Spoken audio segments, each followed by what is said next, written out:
ನನ್ನ ಭವಿಷ್ಯ ಭಾರತದ ಪ್ರಚಂಡ ಪುಟಾಣಿಗಳೇ ನಮಸ್ಕಾರ. ನಾನು ನಿಮ್ಮ ಬಾಲಾಜಿ ಕೃಷ್ಣನ್, ವಾಣಿಜ್ಯ ಉಪನ್ಯಾಸಕ. ಬನ್ನಿ ಕಲಿಯೋಣ, ನಲಿಯೋಣ, ಬೆಳೆಯೋಣ, ನವ ಕರ್ನಾಟಕದ ನಿರ್ಮಾಣ ಮಾಡೋಣ. ಇವತ್ತು ನಾವು ಕಲಿತಾ ಇರ್ತಕ್ಕಂಥದ್ದು ನಮ್ಮ ಫಸ್ಟ್ PUC ಬಿಸ್ನೆಸ್ ಸ್ಟಡೀಸ್ನ 9ನೇ ಪಾಠ MSME ಅಂಡ್ ಬಿಸ್ನೆಸ್ ಆಂಟ್ರಪ್ರೆನ್ಯೂರ್ಶಿಪ್. ಈ ಪಾಠದಲ್ಲಿ ಬರ್ತಕ್ಕಂತಹ ಡಿಸ್ಟ್ರಿಬ್ಯೂಷನ್ ಆಫ್ ಮಾರ್ಕ್ಸ್ ಏನು, ಯಾವೆಲ್ಲ ಟಾಪಿಕ್ಗಳನ್ನು ಕಲಿಬೇಕಾಗತ್ತೆ ನೋಡೋಣ ಬನ್ನಿ. ನಮ್ಮ MSME ಅಂಡ್ ಬಿಸ್ನೆಸ್ ಆಂಟ್ರಪ್ರೆನ್ಯೂರ್ಶಿಪ್ ಚಾಪ್ಟರ್ನಲ್ಲಿ 1 ಮಾರ್ಕ್ 2 ಪ್ರಶ್ನೆ, 2 ಮಾರ್ಕ್ 1 ಪ್ರಶ್ನೆ, 4 ಮಾರ್ಕ್ 1 ಪ್ರಶ್ನೆ, 8 ಮಾರ್ಕ್ ಯಾವುದೇ ಪ್ರಶ್ನೆ ಕೂಡ ಕೇಳೋದಿಲ್ಲ. ಒಟ್ಟು ಈ ಪಾಠದಿಂದ 8 ಮಾರ್ಕ್ಸಿಗೆ ಫೈನಲ್ ಎಕ್ಸಾಮಿನೇಷನ್ಗೆ ಕೇಳ್ತಾನೆ. ಹಾಗಾದ್ರೆ ಈ ಚಾಪ್ಟರ್ ಅಲ್ಲಿ ನಾವು ಕಲಿಬೇಕಾಗಿರ್ತಕ್ಕಂತಹ ಮೊದಲನೆಯ ಟಾಪಿಕ್ ಯಾವುದು ನೋಡೋಣ ಬನ್ನಿ. ನಮ್ಮ ಈ ಚಾಪ್ಟರ್ ನಲ್ಲಿ ಬರ್ತಕ್ಕಂತಹ ಮೊದಲನೆಯ topic the diversity of Indian MSMEs. ಏನು MSMEs ಅಂದ್ರೆ micro and small medium enterprises. ಏನು ಮೈಕ್ರೋ ಎಂಟರ್ಪ್ರೈಸಸ್ ಅಂದ್ರೆ ಯಾವುದೇ ಒಂದು ಕಂಪನಿ ಅಥವಾ ಬಿಸ್ನೆಸ್ಸಿಗೆ 1 ಕೋಟಿಯಷ್ಟು ಬಂಡವಾಳ ಇದ್ದು 5 ಕೋಟಿಯಷ್ಟು ಟರ್ನ್ ಓವರ್ ಇದ್ರೆ ಅವನ್ನ ಮೈಕ್ರೋ ಎಂಟರ್ಪ್ರೈಸಸ್ ಅಂತೀವಿ. 10 ಕೋಟಿಯಷ್ಟು ಬಂಡವಾಳ ಇದ್ದು 50 ಕೋಟಿಯಷ್ಟು ಟರ್ನ್ ಓವರ್ ಇದ್ರೆ ಅಂತಹ ಎಂಟರ್ಪ್ರೈಸಸ್ಗೆ ಸ್ಮಾಲ್ ಅಂಡ್ ಮೀಡಿಯಂ ಎಂಟರ್ಪ್ರೈಸಸ್ ಅಂತ ಕರಿತೀವಿ. ಸೊ ನಮ್ಮ ಡೈವರ್ಸಿಟಿ ಆಫ್ ಇಂಡಿಯನ್ MSMEs ಏನು? ಮೊದಲನೆಯದಾಗಿ ಟ್ರೆಡಿಷನಲ್ ಇಂಡಸ್ಟ್ರೀಸ್. ಯಾವೆಲ್ಲ ಟ್ರೆಡಿಷನಲ್ ಇಂಡಸ್ಟ್ರೀಸ್ MSMEs ಅಲ್ಲಿ ಕೆಲಸ ಮಾಡ್ತಾ ಇದ್ವು? Handlooms, handicraft, sericulture, khadi, village industries ಇವೆಲ್ಲವೂ ಕೂಡ traditional segment of micro and small medium enterprises of India. ನಮ್ಮ ಭಾರತದ micro and small medium enterprises ನಲ್ಲಿ ಬರ್ತಕ್ಕಂತಹ ಟ್ರೆಡಿಷನಲ್ ಇಂಡಸ್ಟ್ರಿಗಳಲ್ಲಿ ಇವೆಲ್ಲವೂ ಬರುತ್ತೆ. ನೆಕ್ಸ್ಟ್ ನೋಡೋದಾದ್ರೆ ನಮ್ಮ ಮಾಡರ್ನ್ ಸ್ಮಾಲ್ ಸ್ಕೇಲ್ ಇಂಡಸ್ಟ್ರೀಸ್ ಯಾವ್ಯಾವಿವೆ? Small scale industries and power looms represent the modern segment producing everything from simple consumer goods to sophisticated finished products. So ಅವತ್ತಿನ ಕಾಲಘಟ್ಟಕ್ಕೆ traditional industries ಅಂತ ನೋಡೋದಾದ್ರೆ handlooms, handicrafts, khadi and village industries, coir, sericulture ಇವೆಲ್ಲವೂ ಬರ್ತಾ ಇತ್ತು. ಇವತ್ತಿನ ಕಾಲಘಟ್ಟಕ್ಕೆ ನಾವು small and medium enterprises MSMEಗಳನ್ನ ನೋಡೋದಾದ್ರೆ small scale industries and power looms represent the modern segment producing everything. ಸಣ್ಣ ಕನ್ಸ್ಯೂಮರ್ ಗೂಡ್ಗಳಿಂದ ಹಿಡ್ಕೊಂಡು ದೊಡ್ಡ ದೊಡ್ಡ ಸಫಿಸ್ಟಿಕೇಟೆಡ್ ಫಿನಿಶ್ಡ್ ಪ್ರಾಡಕ್ಟ್ಗಳ ತನಕ ಇವತ್ತಿನ ನಮ್ಮ ಮಾಡರ್ನ್ ಸ್ಮಾಲ್ ಇಂಡಸ್ಟ್ರಿಗಳು ಪ್ರೊಡ್ಯೂಸ್ ಮಾಡುತ್ತವೆ. ಇವತ್ತು ಈ ಮಾಡರ್ನ್ ಸ್ಮಾಲ್ ಇಂಡಸ್ಟ್ರಿಗಳಿಗೆ ಗ್ಲೋಬಲ್ ರೆಕಗ್ನಿಷನ್ ಕೂಡ ಸಿಕ್ಕಿವೆ. Many global companies streak strategic partnership with Indian MSMEs due to their innovative capabilities in niche areas of low-cost manufacturing and specialized local skills. ಇವತ್ತಿನ ಕಾಲಘಟ್ಟಕ್ಕೆ ನಮ್ಮ ಭಾರತದ micro and small medium ಎಂಟರ್ಪ್ರೈಸಸ್ಗಳ ಜೊತೆಗೆ ಹಲವಾರು global ಕಂಪನಿಗಳು contract ಮಾಡ್ಕೊಂಡಿವೆ.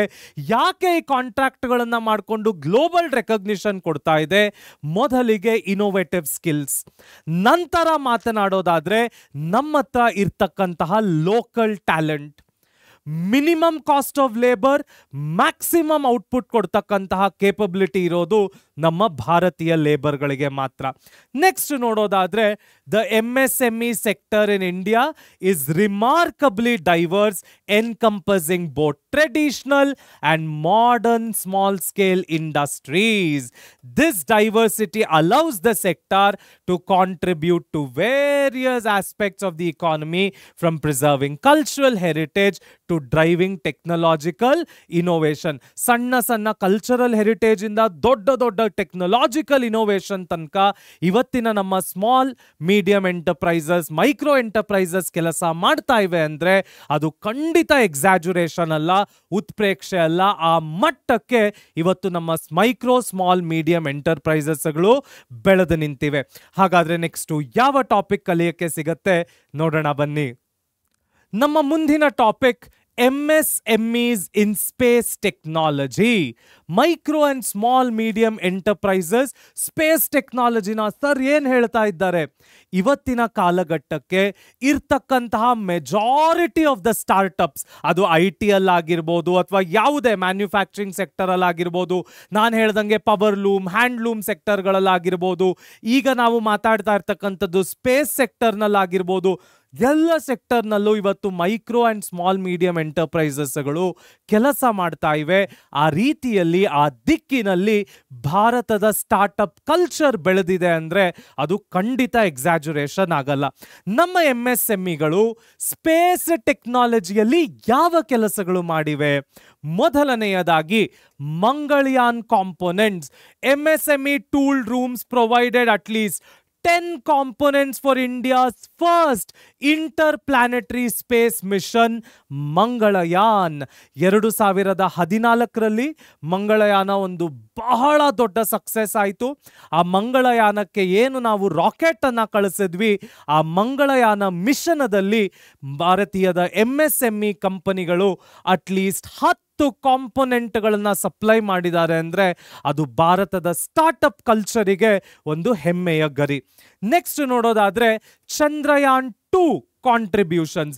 ಇತ್ತೀಚೆಗೆ ಆದಂತಹ ಚಂದ್ರಯಾನ 2 ಇದರಲ್ಲಿ central tool room and training centre Bhubaneswar and IDEMI Mumbai developed vital components for Chandrayaan cryogenic engine. So Chandrayaan 2ವಿನ ಕ್ರಿಯೋಜೆನಿಕ್ ಎಂಜಿನ್ಗೆ ಈ ಭುವನೇಶ್ವರಿನ ಮತ್ತು ಮುಂಬೈನ ಕಂಪನಿಗಳು ಕಾಂಪೊನೆಂಟ್ಸ್ ಅನ್ನ ಸಪ್ಲೈ ಮಾಡ್ತಾ ಇದ್ರು ಅಂದ್ರೆ ಅದು ಹೆಮ್ಮೆಯ ವಿಷಯ.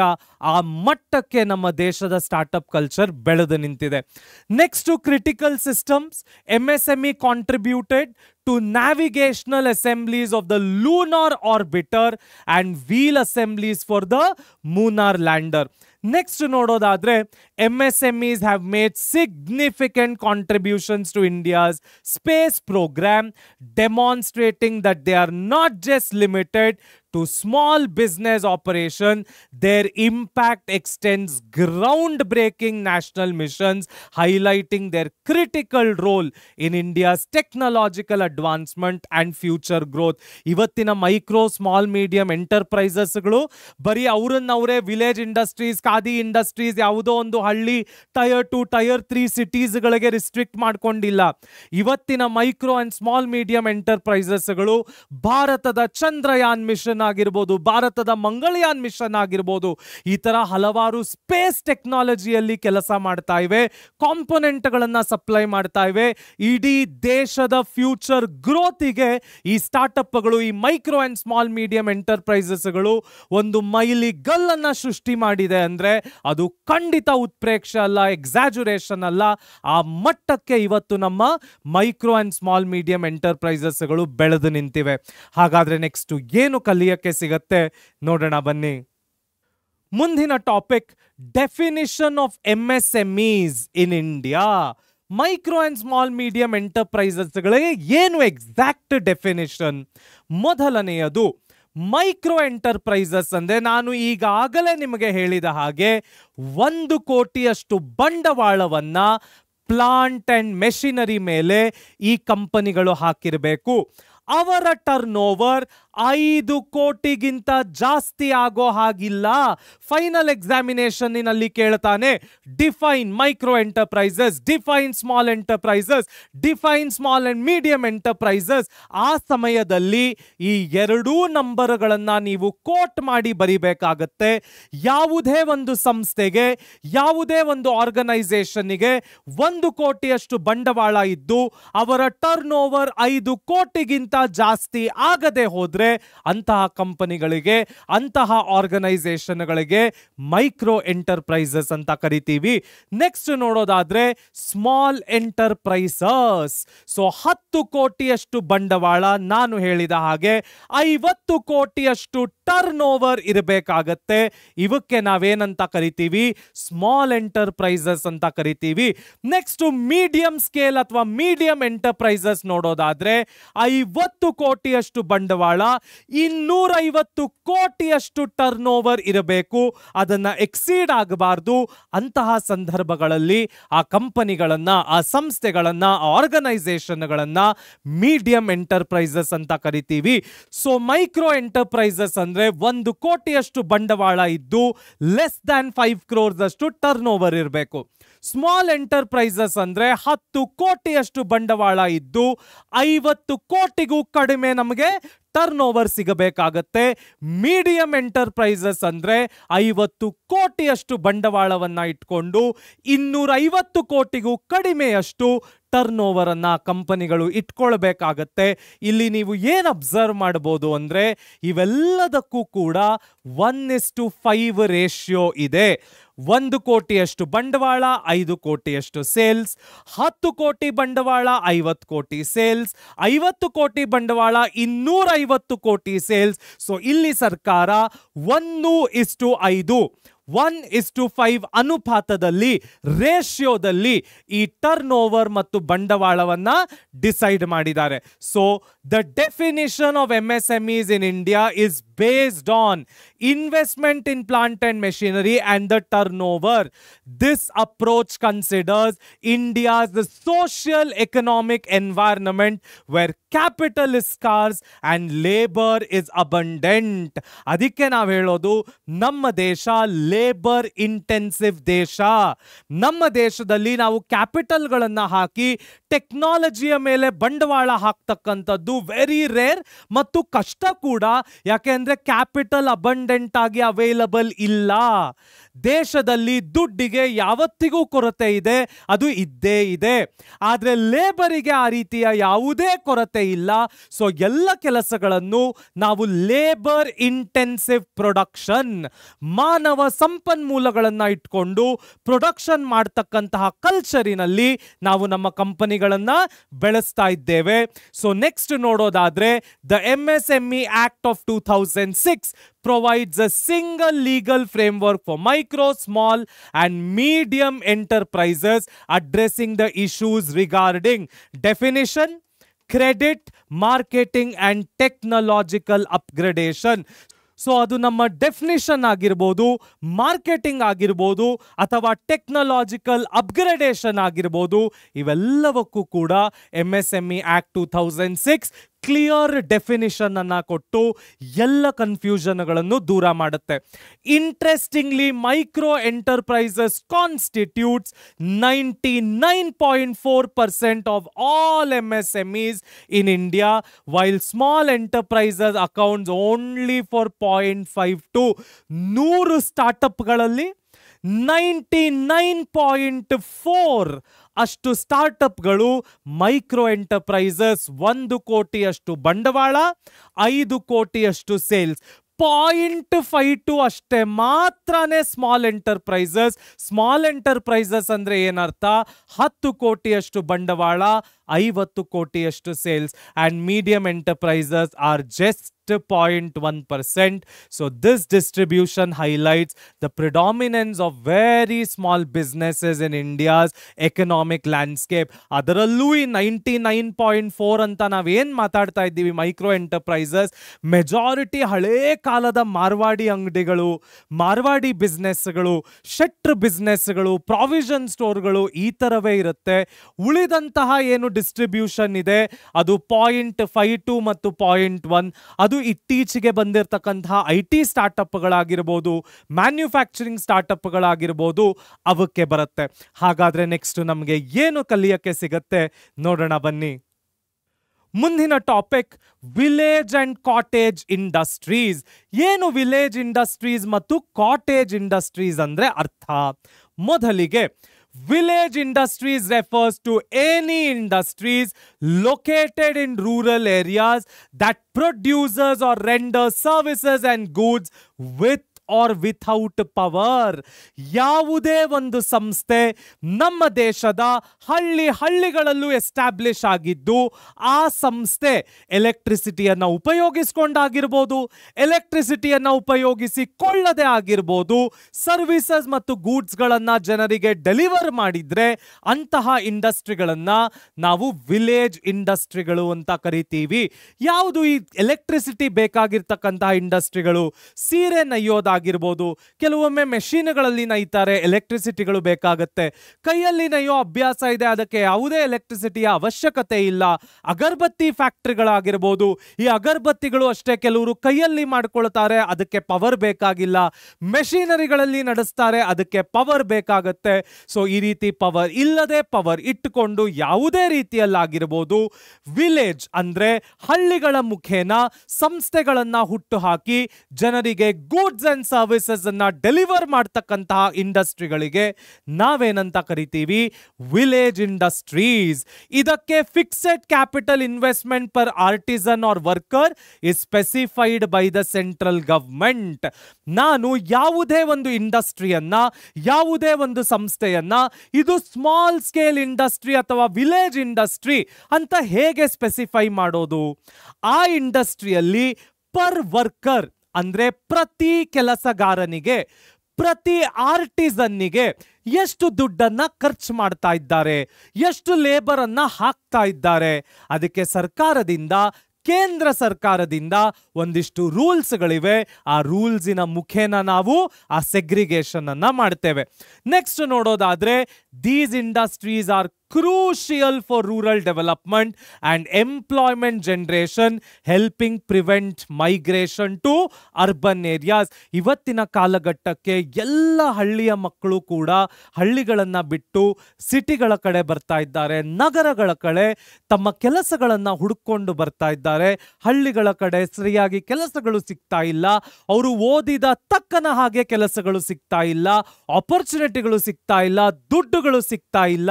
ಸೊ ಈ ತರಹದ ಪ್ರಾಬ್ಲಮ್ಗಳನ್ನ ಒಂದಿಷ್ಟಾದ್ರೂ ರೆಡ್ಯೂಸ್ ಮಾಡಲಿಕ್ಕೆ ವಿಲೇಜ್ ಇಂಡಸ್ಟ್ರಿಗಳು ಬಹಳ ಸಹಾಯ ಮಾಡಿವೆ ಅಂದ್ರೆ ಅದು ತಪ್ಪಾಗೋದಿಲ್ಲ. So both village and cottage industries plays a vital role in India's rural economy. Okay, village industries ಅಂದ್ರೆ ಕಲಿತ್ವಿ. ಕಾಟೇಜ್ ಇಂಡಸ್ಟ್ರೀಸ್ ಅಂದ್ರೆ ಏನು ಅರ್ಥ? ಕಾಟೇಜ್ ಇಂಡಸ್ಟ್ರಿಯನ್ನ ನಾವು ರೂರಲ್ ಆರ್ ಟ್ರೆಡಿಷನಲ್ ಇಂಡಸ್ಟ್ರೀಸ್ ಅಂತ ಕರಿಬಹುದು. Cottage industries are not defined by capital investment criteria like other small industries. So ಯಾವುದೇ cottage ಇಂಡಸ್ಟ್ರಿಗಳನ್ನ ಯಾವುದೇ ಕ್ಯಾಪಿಟಲ್, ಹೇಗೆ ನಾನು 1 ಕೋಟಿ ಮತ್ತು 5 ಕೋಟಿ, 50 ಕೋಟಿ, 250 ಕೋಟಿ, 10 ಕೋಟಿ, 50 ಕೋಟಿ ಅಂತ ಒಂದಿಷ್ಟು ಕ್ಯಾಪಿಟಲ್ ಮತ್ತು ಸೇಲ್ಸಿನ ರೇಷಿಯೋ ಹೇಳಿದೆ, ಆ ರೀತಿ ಕಾಟೇಜ್ ಇಂಡಸ್ಟ್ರಿಗಳು ಡಿಫೈನ್ ಆಗಿರೋದಿಲ್ಲ. ಈ ಕಾಟೇಜ್ ಇಂಡಸ್ಟ್ರಿಗಳು ಸ್ಪೆಸಿಫಿಕಲ್ ಆಗಿ ಅವರು ಏನು ಕೆಲಸ ಮಾಡ್ತಾ ಇದ್ದಾರೆ, ಯಾವ ಪ್ರಾಡಕ್ಟ್ಗಳನ್ನ ಪ್ರೊಡ್ಯೂಸ್ ಮಾಡ್ತಾ ಇದ್ದಾರೆ, ಅದರ ಮೇಲೆ ಸೆಗ್ರಿಗೇಷನ್ ಅನ್ನ ಮಾಡ್ತೇವೆ. They typically involve artisanal skills passed down through generations and often operate from homes or small workshops, preserving traditional crafts and techniques. ನೀವು ರಾಜಸ್ಥಾನದ ಹಲವಾರು ವಿಡಿಯೋಗಳನ್ನು ನೋಡಿದ್ರೆ ಬಳೆಗಳು ಮಾಡೋದು ಬಹಳ ಫೇಮಸ್ಸು.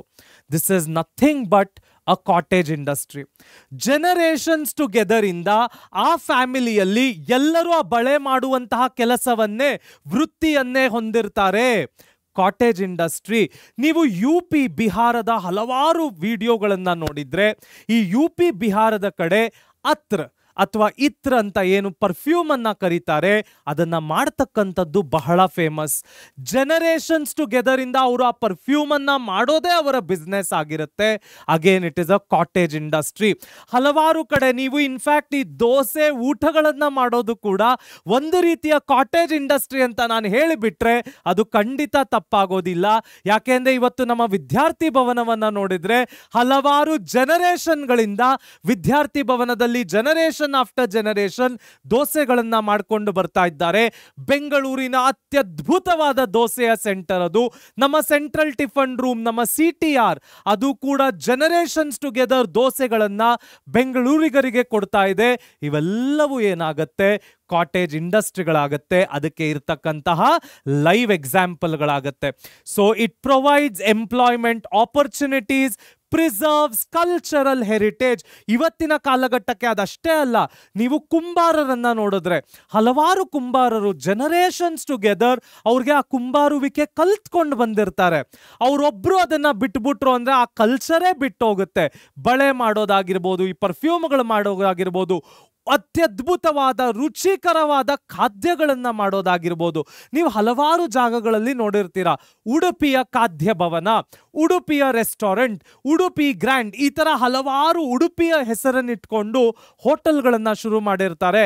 ಯಾಕೆಂದ್ರೆ ಉಡುಪಿ ಖಾದ್ಯಕ್ಕೆ ಬಹಳ ಫೇಮಸ್. ಇವೆಲ್ಲವೂ ಏನಾಗುತ್ತೆ, ಒಂದು ರೀತಿಯ ಕಾಟೇಜ್ ಇಂಡಸ್ಟ್ರಿಗಳಾಗತ್ತೆ. ನಮ್ಮ ದೇಶದ ಕಲ್ಚರ್, ಹೆರಿಟೇಜ್, ಎಂಪ್ಲಾಯ್ಮೆಂಟ್ ಆಪರ್ಚುನಿಟಿಗಳನ್ನ ಇವು ಜನರೇಟ್ ಮಾಡುತ್ತವೆ. ಎಲ್ಲಿ ಜನರೇಟ್ ಮಾಡುತ್ತವೆ? ರೂರಲ್ ಏರಿಯಾಗಳಲ್ಲಿ, ಹಳ್ಳಿಗಳಲ್ಲಿ ಜನರೇಟ್ ಮಾಡುತ್ತವೆ. ಹಳ್ಳಿಗರಿಗೆ ಆ ಕೆಲಸವನ್ನ ಸಿಗುವ ಹಾಗೆ ಮಾಡುತ್ತೆ. So they utilise the local resources and skills, contributing for sustainable development and reducing regional disparities. So ಈ ವಿಲೇಜ್ ಇಂಡಸ್ಟ್ರಿಗಳು, ಕಾಟೇಜ್ ಇಂಡಸ್ಟ್ರಿಗಳು ಇರುವ ಕಾರಣ ಇವತ್ತಿಗೂ ಒಂದಿಷ್ಟು ಜನ ಹಳ್ಳಿಗಳಲ್ಲಿ ಉಳ್ಕೊಂಡಿದ್ದಾರೆ. ಹಳ್ಳಿಗಳಲ್ಲಿ ಮನೆ ಕಟ್ಟೋದಾಗಿರ್ಬೋದು, ಬಿಸ್ನೆಸ್ಗಳು ಮಾಡೋದಾಗಿರ್ಬೋದು, ಹಳ್ಳಿಗಳಲ್ಲೂ ಒಂದಿಷ್ಟು ಮಟ್ಟಿಗೆ ದುಡ್ಡಿನ ಸರ್ಕ್ಯುಲೇಷನ್ ಆಗ್ತಾ ಇದೆ. ಎಲ್ಲರೂ ಬೆಂಗಳೂರಿಗೆ ಓಡ್ಕೊಂಡು ಕೆಲಸಕ್ಕೆ ಬಂದುಬಿಟ್ರೆ ಹಳ್ಳಿಗಳಲ್ಲಿ ಇರೋರು ಯಾರು? ಹಳ್ಳಿಯ ಎಕಾನಮಿ ಹೇಗೆ ನಡೆಯುತ್ತೆ? ಎಲ್ಲ over crowd. Bengaluru, Mumbai, Chennai, Hyderabad, Delhi, NCR, Noida, Gurgaon, Cochin, ಈ ತರ ಜಾಗಗಳಲ್ಲೇ ಆಗಿಬಿಟ್ರೆ ಹಳ್ಳಿಗಳನ್ನ ಈ ದೇಶದಲ್ಲಿ ಬೆಳೆಸುವವರು ಯಾರು? ಆ ಕೆಲಸವನ್ನ ಮಾಡ್ತಾ ಇರ್ತಕ್ಕಂಥದ್ದೇ ವಿಲೇಜ್ ಇಂಡಸ್ಟ್ರೀಸ್ ಮತ್ತು ಕಾಟೇಜ್ ಇಂಡಸ್ಟ್ರೀಸ್. ಹಾಗಾದ್ರೆ ನೆಕ್ಸ್ಟ್ ಏನು ಕಲಿಯಕ್ಕೆ ಸಿಗತ್ತೆ ನೋಡೋಣ ಬನ್ನಿ. ಮುಂದಿನ topic, role of MSMEs in India's development. ನಮ್ಮ ಮೈಕ್ರೋ, ಸ್ಮಾಲ್, ಮೀಡಿಯಂ ಎಂಟರ್ಪ್ರೈಸಸ್ಗಳು ಭಾರತ ದೇಶದ ಮುಂದುವರಿಕೆಗೆ ಯಾವ ರೀತಿಯ ಪಾತ್ರವನ್ನ ವಹಿಸಿದೆ? ಮೊದಲಿಗೆ ಬ್ಯಾಲೆನ್ಸ್ಡ್ ರೀಜನಲ್ ಡೆವಲಪ್ಮೆಂಟ್. ಏನು ಬ್ಯಾಲೆನ್ಸ್ಡ್ ರೀಜನಲ್ ಡೆವಲಪ್ಮೆಂಟ್ ಅಂದ್ರೆ ಅರ್ಥ? ಇವತ್ತಿನ ಕಾಲಘಟ್ಟಕ್ಕೆ ನಾವು ಭಾರತವನ್ನ ನೋಡೋದಾದ್ರೆ ಬ್ಯಾಂಗ್ಳೂರ್, ಚೆನ್ನೈ, ಹೈದರಾಬಾದ್, ಕೊಚ್ಚಿನ್ ನಮ್ಮ ಸೌತ್ ಇಂಡಿಯಾದಿಂದ, ಮುಂಬೈ, ಅಹಮದಾಬಾದ್, ಸೂರತ್ ವೆಸ್ಟ್ ಇಂಡಿಯಾದಿಂದ, ನಮ್ಮ ನಾರ್ತ್ ಇಂಡಿಯಾದಿಂದ ಡೆಲ್ಲಿ, ಗುಡ್ಗಾಂವ್, NCR ಅಂದ್ರೆ ನ್ಯಾಷನಲ್ ಕ್ಯಾಪಿಟಲ್ ರೀಜನ್. ಇದಿಷ್ಟು ಒಂದಿಷ್ಟು ನನ್ನ ಕೈಯಲ್ಲಿ ಬೆರಳೆಣಿಕೆ ಎಷ್ಟು 8 ರಿಂದ 10 ಸಿಟಿಗಳು ಅತ್ಯದ್ಭುತವಾಗಿ ಡೆವಲಪ್ ಆಗಿವೆ. ಎಷ್ಟೊಂದು ಜಾಬ್ ಆಪರ್ಚುನಿಟಿಗಳನ್ನ ಪ್ರೊಡ್ಯೂಸ್ ಮಾಡ್ತಾ ಇವೆ. 60 ರಿಂದ 90% ಟ್ಯಾಕ್ಸ್ ತೆರಿಗೆ ಈ ದೇಶಕ್ಕೆ ಈ 8 ರಿಂದ 10 ಸಿಟಿಗಳಿಂದ ಬರುತ್ತೆ ಅಂದ್ರೆ ಅದು ತಪ್ಪಾಗೋದಿಲ್ಲ, ಅದು ಎಕ್ಸಾಜುರೇಷನ್ ಅನ್ಸ್ಕೊಳ್ಳೋದಿಲ್ಲ. ಹಾಗಾದ್ರೆ ಬ್ಯಾಲೆನ್ಸ್ಡ್ ರೀಜನಲ್ ಡೆವಲಪ್ಮೆಂಟ್ ಹೇಗೆ ಸಾಧ್ಯ? ಈಗ ನಾನು ಕರ್ನಾಟಕ ಅನ್ನೋ ಒಂದು ಪಿಕ್ಚರ್ ಅನ್ನ ತಗೊಂಡ್ರೆ ಒಂದು ಬೆಂಗಳೂರು ಸಿಕ್ತು, ಒಂದು ಮೈಸೂರು ಸಿಕ್ತು, ಒಂದು ತುಮಕೂರು ಸಿಕ್ತು, ಒಂದು ಹುಬ್ಳಿ ಧಾರವಾಡ ಸಿಕ್ತು. ಹಾಗಾದ್ರೆ ಮಿಕ್ಕಿದ ಡಿಸ್ಟ್ರಿಕ್ಟ್ಗಳನ್ನ ಇದೇ ರೇಂಜಿಗೆ ನಾವು ಹೇಗೆ ಡೆವಲಪ್ ಮಾಡೋದು? ಯಾವ ರೀತಿ ಇದನ್ನ ನೆಕ್ಸ್ಟ್ ಲೆವೆಲ್ಗೆ ತಗೊಂಡೋಗಿ ಇಡೀ ಕರ್ನಾಟಕದಲ್ಲಿ ಎಲ್ಲ ಜಿಲ್ಲೆಗಳನ್ನು ಡೆವಲಪ್ ಮಾಡ್ತಕ್ಕಂಥದ್ದು? ಅದಕ್ಕೆ ಬೇಕಾಗಿರ್ತಕ್ಕಂಥದ್ದೇ micro, small, medium enterprises, balanced regional development. So MSMEs accounts for 95% of industrial units in India, contributing balanced regional development by operating in diverse locations. ನಾನು ಇದಕ್ಕೊಂದು ಅತ್ಯದ್ಭುತವಾದ ರಿಯಲ್ ಲೈಫ್ ಉದಾಹರಣೆ ತಗೊಳ್ಳೋದಾದ್ರೆ ಝೋಹೋ. ಶ್ರೀಧರ್ ವೆಂಬೂರ್ ಅವರು ಅತ್ಯದ್ಭುತವಾದ ಕೆಲಸವನ್ನ ಅಮೆರಿಕಾದಲ್ಲಿ ರಿಸೈನ್ ಮಾಡಿ ತಮ್ಮ ತಮಿಳುನಾಡಿನ ಕೊಯಂಬತ್ತೂರ್ ಅನ್ನೋ ಊರಿನಲ್ಲಿ ಝೋಹೋವನ್ನ ಶುರು ಮಾಡ್ತಾರೆ. ಚೆನ್ನೈನಲ್ಲಿ ಅದರ ಹೆಡ್ ಕ್ವಾರ್ಟರ್ಸ್ ಇದೆ ಕೂಡ. ಇವತ್ತಿಗೆ ಝೋಹೋ ಒಂದು ದೊಡ್ಡ ಕಾರ್ಪೊರೇಷನ್ ಆಗಿ ಬೆಳೆದು ನಿಂತಿದೆ, ಒಂದು ದೊಡ್ಡ ಕಾರ್ಪೊರೇಷನ್ ಆಗಿ ಹೆಸರು ಮಾಡ್ತಾ ಇದೆ. ಮೈಕ್ರೋಸಾಫ್ಟ್ಗೆ ಟಕ್ಕರ್ ಅನ್ನ ಕೊಡ್ತಾ ಇದೆ, ಆ ರೇಂಜ್ಗೆ ಬೆಳೆದು ನಿಂತಿದೆ. ಸಣ್ಣ ಸಣ್ಣ ಉದ್ಯಮಗಳನ್ನ, ಸಣ್ಣ ಸಣ್ಣ ಉದ್ಯಮಿಗಳನ್ನ ನಾವು ನಾವು ಯಾವಾಗ ಮೋಟಿವೇಶನ್ ಕೊಟ್ಟು ಮುಂದೆ ತರ್ತೀವಿ ಅದು ದೇಶಕ್ಕೆ ಒಂದು ಹಿರಿಮೆಯಾಗಿ ನಿಂತ್ಕೊಳ್ಳುತ್ತೆ. ನೆಕ್ಸ್ಟ್ ನೋಡೋದಾದ್ರೆ ಜಿಯೋಗ್ರಫಿಕಲ್ ಫ್ಲೆಕ್ಸಿಬಿಲಿಟಿ. ಇದು ನಮಗೆ ನಿಜವಾಗ್ಲೂ ಅರ್ಥ ಆಗಿದ್ದೆ ಕೋವಿಡ್ನ ಟೈಮ್ನಲ್ಲಿ. ಯಾರು ಯಾರನ್ನ ಮುಟ್ಟಿದ್ರು ಕಾಯಿಲೆಗಳು ಸ್ಪ್ರೆಡ್ ಆಗ್ತಾ ಇದ್ವು. ಎಲ್ಲೆಲ್ಲೂ ಎಲ್ಲ ಅಂಗಡಿಗಳು ಕ್ಲೋಸು, ಎಲ್ಲ ಮುಂಗಟ್ಟುಗಳು ಕ್ಲೋಸು, ಎಲ್ಲ ಆಫೀಸುಗಳು ಕ್ಲೋಸು. ಈ ಸಂದರ್ಭದಲ್ಲೇ ನಮಗೆ ಜಿಯೋಗ್ರಫಿಕಲ್ ಫ್ಲೆಕ್ಸಿಬಿಲಿಟಿಯ ಅನುಕೂಲಗಳೇನು ಅಂತ ತಿಳಿದಿದ್ದು.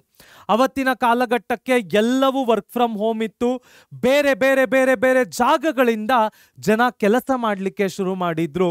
ಆದರೆ ಈ ಎಕ್ಸ್ಪೆರಿಮೆಂಟನ್ನು ಕಾಲದಿಂದಲೂ ನಮ್ಮ ಮೈಕ್ರೋ ಸ್ಮಾಲ್ ಮೀಡಿಯಂ ಎಂಟರ್ಪ್ರೈಸಸ್ಗಳು ಮಾಡ್ಕೊಂಡು ಬರ್ತಾ ಇವೆ. ಬೆಂಗಳೂರು, ಡೆಲ್ಲಿ, ಚೆನ್ನೈ, ಮುಂಬೈ, ಹೈದರಾಬಾದ್, ಕೊಚ್ಚಿನ್ ಇವಷ್ಟೇ ನಗರಗಳಲ್ಲ, ಯಾವ ನಗರಗಳಿಂದ ಯಾವ ಹಳ್ಳಿಗಳಿಂದ ಬೇಕಾದರೂ ನಾವು ಬಿಸ್ನೆಸ್ ಅನ್ನ ನಡೆಸ್ತೇವೆ, ಬಿಸ್ನೆಸ್ ಅನ್ನ ಸಕ್ಸಸ್ಫುಲ್ ಆಗಿ ನಡೆಸಿ ತೋರಿಸ್ತೇವೆ ಅಂತ ತೋರಿಸ್ಕೊಟ್ಟಿದ್ದೆ ಮೈಕ್ರೋ ಸ್ಮಾಲ್ ಮೀಡಿಯಂ ಎಂಟರ್ಪ್ರೈಸಸ್ಗಳು. ಅದಕ್ಕೆ ನಾವು ಅದನ್ನ ಜಿಯೋಗ್ರಾಫಿಕಲ್ ಫ್ಲೆಕ್ಸಿಬಿಲಿಟಿ ಅಂತ ಕರಿತೀವಿ. ಅವರಿಗೆ ಬೆಂಗಳೂರು ನಗರನೇ ಬೇಕಾಗಿಲ್ಲ, ಹೈದರಾಬಾದ್ ನಗರವೇ ಬೇಕಾಗಿಲ್ಲ, ಚೆನ್ನೈ, ಮುಂಬೈ, ಡೆಲ್ಲಿ, NCR, ಗುಡ್ಗಾಂವ್, ಕೊಚ್ಚಿನ್ನೇ ಬೇಕಾಗಿಲ್ಲ. ಅವರು ಯಾವ ಟೈರ್ 2, ಟೈರ್ 3 ಸಿಟೀಸ್ಗಳಿಂದ ಕೂಡ ಬಿಸ್ನೆಸ್ ಅನ್ನ ನಡೆಸ್ತಾರೆ, ಸಕ್ಸಸ್ಫುಲ್ ಆಗಿ ನಡೆಸ್ತಾರೆ. That is the beauty of MSMEs ಮಕ್ಕಳೇ. So it can be set up anywhere in the country without locational constraints, spreading industrialisation benefits across globally, widely. Next ನೋಡೋದಾದ್ರೆ ಎಂಪ್ಲಾಯ್ಮೆಂಟ್ ಜನರೇಷನ್. ನಮ್ಮ Microsoft, Google, Nvidia ಈ ಎಲ್ಲ MNC ಕಂಪನಿಗಳು ನಮ್ಮ ದೇಶದಲ್ಲಿ ಎಷ್ಟು ಜನಕ್ಕೆ ಕೆಲಸ ಕೊಡಲಿಕ್ಕೆ ಸಾಧ್ಯ? ಆಯಿತು, ಇದೆಲ್ಲ MNCಗಳು ನಮ್ಮ ಭಾರತ ದೇಶದ್ದೇ. ರಿಲಯನ್ಸ್, ಬಿರ್ಲಾ, ಟಾಟಾ ಅಂಡ್ ಸನ್ಸ್ ಅಥವಾ ಇನ್ಫೋಸಿಸ್, ವಿಪ್ರೋ ಇವರೆಲ್ಲ ಎಷ್ಟು ಜನಕ್ಕೆ ಕೆಲಸ ಕೊಡಲಿಕ್ಕೆ ಸಾಧ್ಯ? ಹಾಗಾದ್ರೆ ಬೇರೆಯವರೆಲ್ಲ ಎಲ್ಲಿ ಕೆಲಸ ಮಾಡಬೇಕು? Okay, state government, central government, local government ಎಷ್ಟು ಜನನ್ನ ಎಂಪ್ಲಾಯ್ ಮಾಡಿಕೊಳ್ಳಲಿಕ್ಕೆ ಸಾಧ್ಯ? ಇವತ್ತಿಗೂ ನಮ್ಮ ಭಾರತ ದೇಶ ಇಡೀ ವಿಶ್ವಕ್ಕೆ ಆಂಟ್ರಪ್ರೆನ್ಯೂರ್ಶಿಪ್ಗೆ ಒಂದು ಎಕ್ಸಾಂಪಲ್ ಅಂದ್ರೆ ಅದು ಖಂಡಿತ ಉತ್ಪ್ರೇಕ್ಷೆ ಅಲ್ಲ, ತಪ್ಪಾಗೋದಿಲ್ಲ ಮಕ್ಕಳೇ. ಇವತ್ತಿಗೂ ನೀವು ರಾಜಸ್ಥಾನದ ಹಲವಾರು ಮೂಲೆಗಳಲ್ಲಿ ನೋಡಿದ್ರೆ ಎಷ್ಟೊಂದು ರಾಜಸ್ಥಾನಿಗಳು ಜ್ಯುವೆಲರ್ ಶಾಪ್ಗಳಾಗಿರ್ಬೋದು, ಕಾಸ್ಟ್ಯೂಮ್ ಶಾಪ್ಗಳಾಗಿರ್ಬೋದು, ಬಟ್ಟೆ ಅಂಗಡಿಗಳಾಗಿರ್ಬೋದು, ಅಪ್ಯಾರಲ್ ಅಂಗಡಿಗಳಾಗಿರ್ಬೋದು, ಎಷ್ಟೊಂದು ಭಾಗಗಳಲ್ಲಿ ಪ್ರಾವಿಷನ್ ಸ್ಟೋರ್ಗಳನ್ನ ನಮ್ಮ ಆಂಧ್ರ ಪ್ರದೇಶದವರಾಗಿರ್ಬೋದು, ನಮ್ಮ ಕನ್ನಡಿಗರು ಎಷ್ಟೊಂದು ಬೆಲ್ಲದ ಫ್ಯಾಕ್ಟ್ರಿಗಳು, ಶುಗರ್ ಫ್ಯಾಕ್ಟ್ರಿಗಳು ಎಷ್ಟೊಂದು ನಡೀತಾ ಇವೆ. ಇವೆಲ್ಲವೂ ಕೂಡ ಎಂಪ್ಲಾಯ್ಮೆಂಟ್ ಜನರೇಷನ್. ಇಡೀ ವಿಶ್ವಕ್ಕೆ ಆಂಟ್ರಪ್ರೆನ್ಯೂರ್ಶಿಪ್ಗೆ ಭಾರತ ಒಂದು ಎಕ್ಸಾಂಪಲ್ ಅಂದ್ರೆ ಅದು ಖಂಡಿತ ತಪ್ಪಾಗೋದಿಲ್ಲ. ಬೇರೆ ದೇಶಗಳಲ್ಲಿ ದೊಡ್ಡ ದೊಡ್ಡ ಆರ್ಗನೈಸೇಷನ್ಗಳು ವೆಂಚರ್ ಕ್ಯಾಪಿಟಲ್ನ ಅಮೌಂಟ್ಗಳಿಂದ ನಡೀತಾ ಇದೆ, ವೆಂಚರ್ ಕ್ಯಾಪಿಟಲ್, ಏಂಜಲ್ ಇನ್ವೆಸ್ಟ್ಮೆಂಟಿನ ಕ್ಯಾಪಿಟಲ್ಗಳಿಂದ ನಡೀತಾ ಇದೆ. ಆದರೆ ನಮ್ಮ ಭಾರತ ದೇಶದಲ್ಲಿ ಮೆಜಾರಿಟಿ ಆಫ್ ದಿ ಸ್ಟಾರ್ಟ್ಅಪ್, ಸಣ್ಣ ಸಣ್ಣ ಅಂಗಡಿಗಳನ್ನು ನಾನು ಸ್ಟಾರ್ಟ್ಅಪ್ ಅಂತಾನೆ ಕರಿತೇನೆ, ಈ ಎಲ್ಲವೂ ಪ್ರಾಫಿಟಬಲ್ ಆಗಿ ನಡೀತಾ ಇವೆ, ಎಂಪ್ಲಾಯ್ಮೆಂಟ್ಗಳನ್ನ ಕೊಟ್ಟಿವೆ ಅಂದ್ರೆ ಅದು ತಪ್ಪಾಗೋದಿಲ್ಲ. MSMEs ಜನರೇಟ್ಸ್ ಎಂಪ್ಲಾಯ್ಮೆಂಟ್, ಕೆಲಸಗಳನ್ನ ಜನರೇಟ್ ಮಾಡುತ್ತವೆ. Next, product diversity. ಏನು product diversity? Supplies an enormous variety of products from mass consumption to sophisticated electronic items. ಸಣ್ಣ ಸಣ್ಣ ಐಟಮ್ಗಳೇ ಅಲ್ಲ, ಸಣ್ಣ ಸಣ್ಣ ಕನ್ಸ್ಯೂಮರ್ ಗೂಡ್ಗಳಿಂದ ಹಿಡ್ಕೊಂಡು ದೊಡ್ಡ ದೊಡ್ಡ ಎಲೆಕ್ಟ್ರಾನಿಕ್ ಐಟಮ್ಗಳ ತನಕ ಇವತ್ತು ನಮ್ಮ MSMEಗಳು ಪ್ರೊಡ್ಯೂಸ್ ಮಾಡುತ್ತವೆ ಅಂದ್ರೆ ಅದು ಖಂಡಿತ ತಪ್ಪಾಗೋದಿಲ್ಲ. ನಮ್ಮ ಮೈಕ್ರೋ ಸ್ಮಾಲ್ ಮೀಡಿಯಂ ಎಂಟರ್ಪ್ರೈಸಸ್ಗಳು ಆ ಮಟ್ಟಕ್ಕೆ ಬೆಳೆದು ನಿಂತಿವೆ. ಸಣ್ಣ ಸಣ್ಣ ಕನ್ಸಂಪ್ಷನ್ ಗೂಡುಗಳಿಂದ ದೊಡ್ಡ ದೊಡ್ಡ ಎಲೆಕ್ಟ್ರಾನಿಕ್ಸ್ ಗೂಡುಗಳ ತನಕ ನಮ್ಮ ಮೈಕ್ರೋ ಅಂಡ್ ಸ್ಮಾಲ್ ಮೀಡಿಯಂ ಎಂಟರ್ಪ್ರೈಸಸ್ಗಳು ಪ್ರೊಡ್ಯೂಸ್ ಮಾಡ್ತಾ ಇವೆ, ಈ ದೇಶಕ್ಕೆ ಕೊಡುಗೆಯಾಗಿ ಕೊಡ್ತಾ ಇವೆ. ಹಾಗಾದ್ರೆ ನೆಕ್ಸ್ಟ್ ಏನು ಕಲಿಯಕ್ಕೆ ಸಿಗತ್ತೆ ನೋಡೋಣ ಬನ್ನಿ. ಮತ್ತಷ್ಟು ಬೆನಿಫಿಟ್ಗಳನ್ನ ನಾವು ನೋಡೋದಾದ್ರೆ ಆಂಟ್ರಪ್ರೆನ್ಯೂರ್ಶಿಪ್ ಆಪರ್ಚುನಿಟೀಸ್. ಈಗ ತಾನೇ ನಾನು ಮಾತಾಡ್ತಾ ಇದ್ದೆ, ನಮ್ಮ ಭಾರತ ದೇಶ ಇಡೀ ವಿಶ್ವಕ್ಕೆ ಒಂದು ಆಂಟ್ರಪ್ರೆನ್ಯೂರ್ಶಿಪ್ ನಲ್ಲಿ ಲೀಡರ್ ಅಂತ ಹೇಳಿದ್ರೆ ಅದು ತಪ್ಪಾಗೋದಿಲ್ಲ. 150 ಕೋಟಿ ಜನ ನಾವು ಈ ದೇಶದಲ್ಲಿ ಬದುಕ್ತಾ ಇದ್ದೀವಿ, ಹೆಮ್ಮೆಯಿಂದ ಭಾರತೀಯರು ಅನ್ನಿಸ್ಕೊಂಡು ಬದುಕ್ತಾ ಇದ್ದೀವಿ. 150 ಕೋಟಿ ಜನರಿಗೆ ಯಾವ ಗೂಗಲ್, ಯಾವ ಮೈಕ್ರೋಸಾಫ್ಟ್, ಯಾವ ಇನ್ಫೋಸಿಸ್, ಯಾವ ವಿಪ್ರೋ, ಯಾವ ಎನ್ವಿಡಿಯಾ, ಎಷ್ಟು ಎನ್ವಿಡಿಯಾ ಕೆಲಸ ಕೊಡ್ಲಿಕ್ಕೆ ಸಾಧ್ಯ? ನಮ್ಮ ದೇಶದ ಮೆಜಾರಿಟಿ ಜನರು ಮಾಡ್ತಾ ಇರ್ತಕ್ಕಂಥದ್ದೇ ಮೈಕ್ರೋ ಸ್ಮಾಲ್ ಅಂಡ್ ಮೀಡಿಯಂ ಬಿಸ್ನೆಸ್ಗಳು. ಅವ್ರೇನ್ 1 ಕೋಟಿ 10 ಕೋಟಿ 50 ಕೋಟಿ ಅಷ್ಟು ಇನ್ವೆಸ್ಟ್ ಮಾಡದೇ ಇರ್ಬೋದು, ಅವರ ತಕ್ಕ ಮಟ್ಟಿಗೆ 5 ಲಕ್ಷ 10 ಲಕ್ಷ 15 ಲಕ್ಷ, ಇದಕ್ಕೆ ನಮ್ಮ ಮೋದಿಜಿ ಅವರು ಇಂಟ್ರೊಡ್ಯೂಸ್ ಮಾಡಿದಂತಹ ಮುದ್ರಾ ಸ್ಕೀಮ್ ಕೂಡ ಬಹಳ ಕಾಂಟ್ರಿಬ್ಯೂಟ್ ಮಾಡಿದೆ. ನಮ್ಮ MSMEಗಳು ಆಂಟ್ರಪ್ರೆನ್ಯೂರ್ಶಿಪ್ ಆಪರ್ಚುನಿಟಿಗಳ ಕಣಜ ಅಂತ ಹೇಳಿದ್ರೆ ಅದು ಖಂಡಿತ ತಪ್ಪಾಗೋದಿಲ್ಲ. MSME provides ample opportunities for entrepreneurship, allowing people to channel their talent skills into business ideas with minimum capital investment and great opportunities. Next, low cost of production. ನಮ್ಮ ಮೈಕ್ರೋ ಸ್ಮಾಲ್ ಮೀಡಿಯಂ ಎಂಟರ್ಪ್ರೈಸಸ್ಗಳಿಗಾಗಿರ್ಬೋದು ಅಥವಾ ಯಾವುದೇ ಒಂದು, ಇವತ್ತು ನಾವು road side ಅಲ್ಲಿ ಇಟ್ಟಿರ್ತಕ್ಕಂತಹ ಒಂದು food truck ಕೂಡ it is a small business, ಒಂದು ಸ್ಟಾರ್ಟ್ಅಪ್ ಬಿಸ್ನೆಸ್. ಅದನ್ನು ಕೂಡ ನಾವು MSME ಅಂತಾನೆ ಕರೆಯೋಣ. ಇನ್ಯಾರೋ ಒಂದು ವೆಜಿಟೇಬಲ್ ಅಂಗಡಿಯನ್ನ ಇಟ್ಟಿದ್ದಾನೆ, ಆರ್ಗ್ಯಾನಿಕ್ ವೆಜಿಟೇಬಲ್ಗಳನ್ನ ತಂದು ಮಾರ್ತಾನೆ, ಅದು ಕೂಡ ಒಂದು MSME. ಇನ್ಯಾರೋ ಒಂದು ಸಣ್ಣ ಹೋಟೆಲ್ ಅನ್ನ ಶುರು ಮಾಡಿದ್ದಾನೆ, ಅದು ಕೂಡ MSME. ಹೂವುಗಳನ್ನ ಬೊಕ್ಕೆಗಳನ್ನ ಮಾಡೋದು ಶುರು ಮಾಡಿದ್ದಾರೆ MSME. ಇನ್ಯಾವುದೋ ಡೆಕೋರೇಷನ್ ಅಂಗಡಿ, ಫರ್ನಿಚರ್ ಅಂಗಡಿ ಶುರು ಮಾಡಿದ್ದಾರೆ MSME. ಇವೆಲ್ಲವೂ ಏನಾಗುತ್ತೆ, low cost of production, high profitability. These enterprises enjoy the advantage of low production cost due to locally available resources, lower overhead expenses and competitive strength. Labor easy ಆಗಿ ಸಿಗುತ್ತೆ, ಕಡಿಮೆ ಖರ್ಚುಗಳಾಗುತ್ತೆ, ಹಲವಾರು ಸರ್ಕಾರಿ ಲಾಭಗಳು ಸಿಗುತ್ತವೆ, ಮ್ಯಾಕ್ಸಿಮಮ್ ಔಟ್ಪುಟ್ ಮತ್ತು ಮ್ಯಾಕ್ಸಿಮಮ್ ಪ್ರಾಫಿಟ್ ಅನ್ನ ತೆಗಿಬಹುದು. Quick decision making. ಯಾಕೆ ಕ್ವಿಕ್ ಡಿಸಿಷನ್ ಮೇಕಿಂಗ್? ಈ ಸ್ಮಾಲ್ ಮೈಕ್ರೋ ಬಿಸ್ನೆಸ್ ಎಂಟರ್ಪ್ರೈಸಸ್ ಅಲ್ಲಿ, ಮೀಡಿಯಂ ಬಿಸ್ನೆಸ್ ಎಂಟರ್ಪ್ರೈಸಸ್ ನಲ್ಲಿ ಸಾಮಾನ್ಯವಾಗಿ ಓನರೇ ಮುಂದೆ ನಿಂತ್ಕೊಂಡು ಕೆಲಸವನ್ನ ಮಾಡಿಸ್ತಾ ಇರ್ತಾನೆ. ಓನರೇ ಮುಂದೆ ನಿಂತ್ಕೊಂಡು ಕೆಲಸಗಳನ್ನ ಮಾಡಿಸಿದಾಗ ಡಿಸಿಷನ್ ಮೇಕಿಂಗ್ ಬೇಗ ಆಗತ್ತೆ. ಯಾರಿಗೂ ಯಾವ ಕಾಯುವಂತಹ ಇದು ಸಿಗೋದಿಲ್ಲ. ಎಲ್ಲ ಡಿಸಿಷನ್ಗಳು ಫಟಾಫಟ್ ಅಂತ ಅಲ್ಲಲ್ಲೇ ಮಾಡ್ತಾರೆ. ಬಿಸ್ನೆಸ್ಸಿಗೆ ಅನುಕೂಲವಾಗುವಂತೆ, ಬಿಸ್ನೆಸ್ಸಿಗೆ ಲಾಭವಾಗುವಂತೆ ನಿರ್ಧಾರಗಳನ್ನ ತಗೊಳ್ತಾರೆ. ಆದ ಕಾರಣ MSMEಗಳಲ್ಲಿ ಕ್ವಿಕ್ ಡಿಸಿಷನ್ ಮೇಕಿಂಗ್ ಆಗುತ್ತೆ. ಹಾಗಾದ್ರೆ ನೆಕ್ಸ್ಟ್ ನಮಗೆ ಏನು ಕಲಿಯಕ್ಕೆ ಸಿಗುತ್ತೆ ನೋಡೋಣ ಬನ್ನಿ. ನಮ್ಮ ಮುಂದಿನ ಟಾಪಿಕ್ ನೋಡೋದಾದ್ರೆ problems faced by micro and small medium enterprises. ಏನೇನು ಸಮಸ್ಯೆಗಳನ್ನ ಇವರು ಫೇಸ್ ಮಾಡ್ತಾರೆ? ಮೊದಲನೆಯದಾಗಿ financial constraints. Small micro medium business ಎಂಟರ್ಪ್ರೈಸಸ್ಗಳಿಗೆ ದೊಡ್ಡ ದೊಡ್ಡ ರೇಂಜಿನಲ್ಲಿ ಯಾವ ಬ್ಯಾಂಕ್ಗಳು ಸಾಲ ಕೊಡುತ್ತವೆ? ನಾನು ಮುದ್ರಾ ಸ್ಕೀಮ್ ಅಂತ ಹೇಳಿದೆ, 50,000ದಿಂದ maximum 10 lakh, okay, worst case 20 lakh. ಅದಕ್ಕೂ ಮೀರಿ ಬೇಕಾದ್ರೆ ಅವರು ಇನ್ವೆಸ್ಟ್ಮೆಂಟ್ಗೆ ಯಾರ ಹತ್ರ ಹೋಗ್ಬೇಕು? ಈ ತರಹದ ಮೈಕ್ರೋ ಸ್ಮಾಲ್ ಮೀಡಿಯಂ ಎಂಟರ್ಪ್ರೈಸಸ್ಗೆ ಬರ್ತಕ್ಕಂಥ ಮೊದಲನೆಯ ಪ್ರಾಬ್ಲಮ್ಮೇ financial constraints. Next, raw material issues. ಯಾವುದೇ ಒಬ್ಬ ಸಪ್ಲೈಯರ್ ಒಂದು ಭರವಸೆಯ ಮೇಲೆ ರಾ ಮಟೀರಿಯಲ್ಗಳನ್ನ ಸಪ್ಲೈ ಮಾಡ್ತಾ ಇರ್ತಾನೆ. ಫೈನಾನ್ಷಿಯಲ್ ಪ್ರಾಬ್ಲಮ್ ಇದೆ, ಟೈಮ್ಲಿ ಆಗಿ ನಾವು ಪೇಮೆಂಟ್ಗಳನ್ನ ಮಾಡ್ತಾ ಇಲ್ಲ, ಅಥವಾ ನಮ್ಮ ಬಿಸ್ನೆಸ್ಸಿಗೆ ಬೇಕಾದಂತಹ ರಾ ಮಟೀರಿಯಲ್ಗಳನ್ನ ನಾವು ಸೋರ್ಸ್ ಮಾಡ್ಕೊಳ್ಬೇಕು ಅಂದ್ರೆ, ದೊಡ್ಡ ದೊಡ್ಡ ಸಪ್ಲೈಯರ್ಗಳ ಹತ್ರ ಹೋಗ್ಬೇಕು ಅಂದ್ರೆ ಅವರಿಗೆ ಆಪರ್ಚುನಿಟಿ ಅಥವಾ ಸ್ಟೇಜ್ ಪ್ಲಾಟ್ಫಾರ್ಮ್ ಎಲ್ಲಿ ಸಿಗುತ್ತೆ? ಸೊ ಅವರಿಗೆ ಬರ್ತಕ್ಕಂತಹ ಎರಡನೆಯ ಪ್ರಾಬ್ಲಮ್ಮೇ ರಾ ಮಟೀರಿಯಲ್ ಇಶ್ಯೂಸ್. ಹೇಗೆ ಪ್ರೊಕ್ಯೂರ್ ಮಾಡ್ಕೊಳ್ಳೋದು, ಎಲ್ಲಿಂದ ಸೋರ್ಸ್ ಮಾಡ್ಕೊಳ್ಳೋದು, ಯಾವ ಯಾವ ವೆಂಡಾರ್ಗಳ ಕೈಕಾಲು ಹಿಡಿಯೋದು, ಅವರಿಗೆ ಪೇಮೆಂಟ್ ಪೀರಿಯಡ್ಗಳನ್ನು ಹೇಗೆ ಸೆಟಲ್ ಮಾಡೋದು, ಬಹಳ ದೊಡ್ಡ ಚಾಲೆಂಜ್. Next, managerial limitations. ಸಾಮಾನ್ಯವಾಗಿ ಮೈಕ್ರೋ ಸ್ಮಾಲ್ ಮೀಡಿಯಂ ಎಂಟರ್ಪ್ರೈಸಸ್ಗಳನ್ನು ಲಿಮಿಟೆಡ್ ಬಿಸ್ನೆಸ್ ನಾಲೆಡ್ಜ್ ಅನ್ನ ಇಟ್ಕೊಂಡು, ಒಂದು ಗೋಲ್ ಅನ್ನ ಇಟ್ಕೊಂಡು ಶುರು ಮಾಡಿರ್ತಾರೆ. ಇಂತಹ ಜಾಗಗಳಲ್ಲಿ ಮ್ಯಾನೇಜೀರಿಯಲ್ ಎಕ್ಸ್ಪೀರಿಯನ್ಸ್ ಕಡಿಮೆ ಇರುತ್ತೆ. ಅವರಿಗೆ ಈ ಲೆವೆಲಿನಿಂದ ನೆಕ್ಸ್ಟ್ ಲೆವೆಲ್ಗೆ ಹೇಗೆ ತಗೊಂಡೋಗೋದು ಆ ಅನುಭವ ಕಡಿಮೆ ಇರುತ್ತೆ. ಕೆಲವೊಂದು ಕಂಪನಿಗಳು ಅಲ್ಲಲ್ಲೇ ಮುಚ್ಚಿ ಹೋಗುತ್ತವೆ ಮ್ಯಾನೇಜೀರಿಯಲ್ ಎಕ್ಸ್ಪೀರಿಯನ್ಸ್ ನ ಕೊರತೆಯಿಂದ. ನೆಕ್ಸ್ಟ್, ಮಾರ್ಕೆಟಿಂಗ್ ಡಿಫಿಕಲ್ಟೀಸ್ ಮತ್ತು ಗ್ಲೋಬಲ್ ಕಾಂಪಿಟೇಷನ್. ಯಾವುದೋ ಒಂದು ಎನ್ವಿಡಿಯಾ ಬಂದು ಎನ್ವಿಡಿಯಾದ ರೇಂಜ್ಗೆ ಮಾರ್ಕೆಟಿಂಗ್ ಅನ್ನ ಮಾಡ್ತಾ ಇದ್ದಾರೆ. ಅವರದೇ ರೀತಿಯ ಅದ್ಭುತವಾದ ಪ್ರಾಡಕ್ಟ್ ಅನ್ನ ನಮ್ಮ ದೇಶದಲ್ಲಿ ಯಾರೋ ಡೆವಲಪ್ ಮಾಡಿದ್ದಾರೆ, ಆದರೆ ಅವರ ರೇಂಜ್ಗೆ ಗ್ಲೋಬಲ್ ಕಾಂಪಿಟೇಷನ್ ಕೊಡಲಿಕ್ಕೆ ಸಾಧ್ಯ ಇಲ್ಲ, ಮಾರ್ಕೆಟಿಂಗ್ ಮಾಡಲಿಕ್ಕೂ ಸಾಧ್ಯ ಇಲ್ಲ. This is the problem of micro small medium enterprises. ದೊಡ್ಡ ದೊಡ್ಡ MNCಗಳು ಅದ್ಭುತವಾದ ಪ್ರಾಡಕ್ಟ್ಗಳನ್ನು ರಿಲೀಸ್ ಮಾಡ್ತಾರೆ, ಗ್ಲೋಬಲ್ ಕಾಂಪಿಟೇಷನ್ ಕೊಡ್ತಾರೆ, ದೊಡ್ಡ ದೊಡ್ಡ ಮಾರ್ಕೆಟಿಂಗ್ ಬಜೆಟ್ ಇರುತ್ತೆ.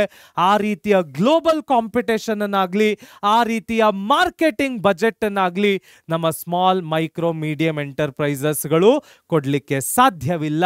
ಅಲ್ಲಿ ಕಂಪನಿಗಳ ಬ್ರೇಕ್ ಡೌನ್ ಆಗುತ್ತೆ. ಹಾಗಾದ್ರೆ ನೆಕ್ಸ್ಟ್ ಏನು ಕಲಿಯಕ್ಕೆ ಸಿಗತ್ತೆ ನೋಡೋಣ ಬನ್ನಿ. ನಮ್ಮ ಮುಂದಿನ ಟಾಪಿಕ್ ಅನ್ನು ನೋಡೋದಾದ್ರೆ ಅಂಡರ್ಸ್ಟ್ಯಾಂಡಿಂಗ್ ಆಂಟ್ರಪ್ರೆನ್ಯೂರ್ಶಿಪ್. ಏನು ಆಂಟ್ರಪ್ರೆನ್ಯೂರ್ಶಿಪ್ ಅಂದ್ರೆ ಅರ್ಥ, ಯಾವುದೇ ಒಬ್ಬ ವ್ಯಕ್ತಿ ತನ್ನ ಬಂಡವಾಳದ ದುಡ್ಡನ್ನು ಹಾಕಿ ತನಗೆ ಇರ್ತಕ್ಕಂತಹ ಬಿಸ್ನೆಸ್ ಐಡಿಯಾವನ್ನ ರಿಯಾಲಿಟಿಗೆ ತಂದ್ರೆ ಆ ತರಹದ ವ್ಯಕ್ತಿಯನ್ನ ಆಂಟ್ರಪ್ರೆನ್ಯೂರ್ ಅಂತ ಕರಿತೀವಿ.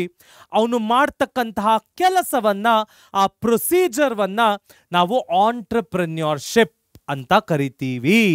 ಸೊ ಮೊದಲಿಗೆ systematic activity, step by step purposeful process requiring specific skills.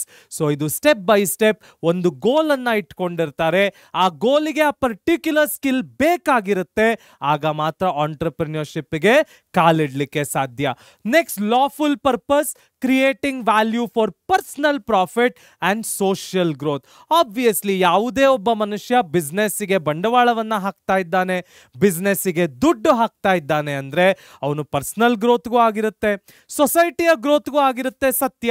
ಆದ್ರೆ ಸೊಸೈಟಿಯಲ್ಲಿ ಅವನಿಗೆ ಕ್ರಿಯೇಟ್ ಆಗುವ ವ್ಯಾಲ್ಯೂಗೋಸ್ಕರ ಅವನು ಆ ಕೆಲಸವನ್ನ ಮಾಡ್ತಾ ಇರ್ತಾನೆ. ನೆಕ್ಸ್ಟ್ ಇನೋವೇಷನ್ ಬಹಳ ಮುಖ್ಯ. ಗೂಗಲ್ ಒಂದು ಸಣ್ಣ ಇನೋವೇಷನ್ ನಿಂದಾನೆ ಇವತ್ತು ಇಷ್ಟು ದೊಡ್ಡ ಮಟ್ಟಕ್ಕೆ ಬೆಳೆದಿದೆ. ಮೈಕ್ರೋಸಾಫ್ಟ್ ಸಣ್ಣ ಕಂಪ್ಯೂಟರ್ ಪ್ರೋಗ್ರಾಮ್ ಇವತ್ತು ಇಷ್ಟು ದೊಡ್ಡ ಮಟ್ಟಕ್ಕೆ ನಿಂತಿದೆ. ಇನ್ಫೋಸಿಸ್, ವಿಪ್ರೋ, ನೀವು ಯಾವುದೇ ಕಂಪನಿಗಳನ್ನ ತಗೊಳ್ಳಿ, ಎಲ್ಲವೂ ಇನೋವೇಷನ್ ಬೇಸ್ಡ್ ಪ್ರಾಡಕ್ಟ್ಗಳಿಂದಾನೆ ಇವತ್ತು ಈ ಮಟ್ಟಕ್ಕೆ ಬೆಳೆದು ನಿಂತಿರೋದು. ಯಾವುದೇ ಒಬ್ಬ ಆಂಟ್ರಪ್ರೆನ್ಯೂರ್ಗೆ, ಯಾವುದೇ ಆಂಟ್ರಪ್ರೆನ್ಯೂರ್ಶಿಪ್ ಪ್ರೋಸೆಸ್ಸಿಗೆ ಇನೋವೇಷನ್, ಹೊಸದನ್ನ ಕಂಡು ಹಿಡಿಯುವಂಥದ್ದು ಬಹಳ ಬಹಳ ಮುಖ್ಯವಾಗುತ್ತೆ. Creating new products, markets and organisational forms becomes very, very important.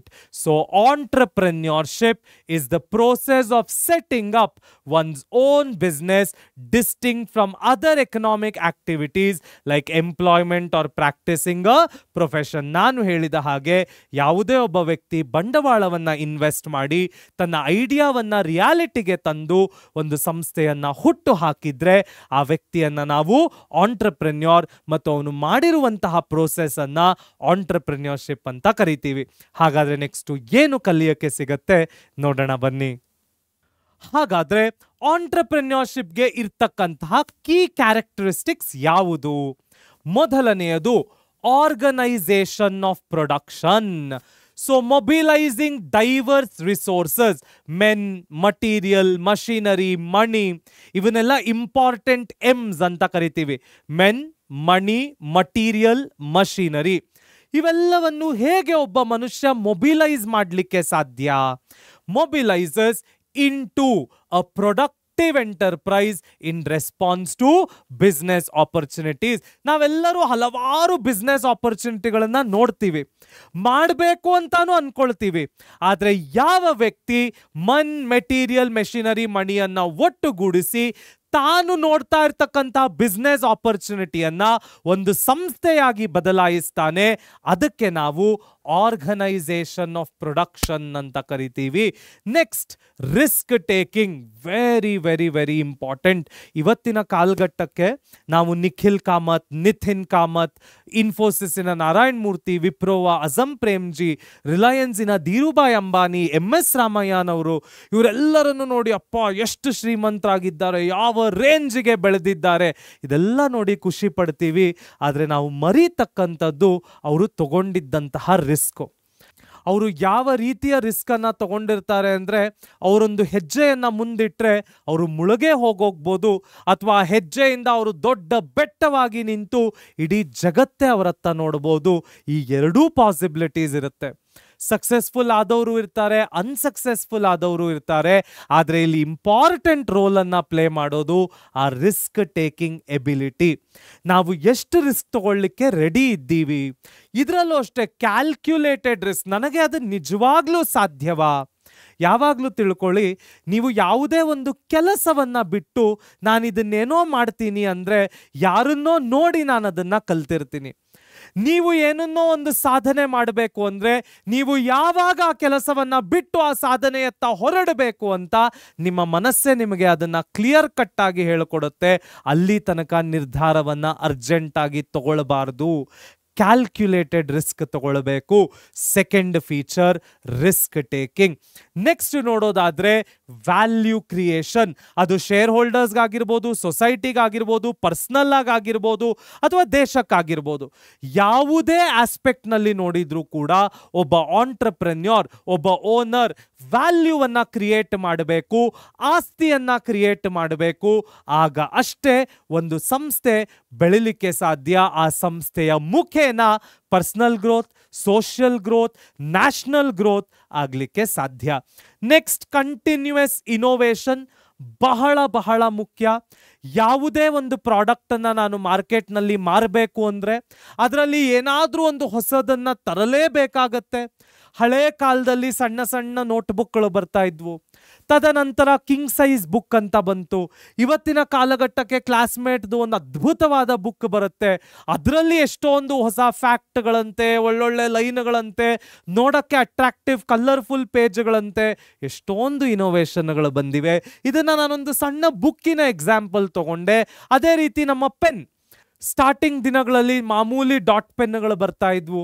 ನಂತರ ಡಾಟ್ ಪೆನ್ನನ್ನು ಸ್ಮೂತ್ ರೈಟಿಂಗ್ ಪೆನ್ ಅಂತ ಇನೋವೇಟ್ ಮಾಡಿದ್ರು. ಸ್ಮೂತ್ ರೈಟಿಂಗ್ ಪೆನ್ನಿಂದ ಮತ್ತೇನೋ ಒಂದು ಇನೋವೇಷನ್ ಬಂತು. ಇವತ್ತು ಪೆನ್ನುಗಳಿಂದ ಸ್ಟೈಲಸ್ನ ತನಕ ನಾವು ಇನೋವೇಷನನ್ನು ತಂದಿದ್ದೇವೆ. ಇವೆಲ್ಲವೂ ಕೂಡ ಯಾವುದೋ ಒಬ್ಬ ಆಂಟ್ರಪ್ರೆನ್ಯೂರಿನ ಕೊಡುಗೆಯಾಗಿರುತ್ತೆ.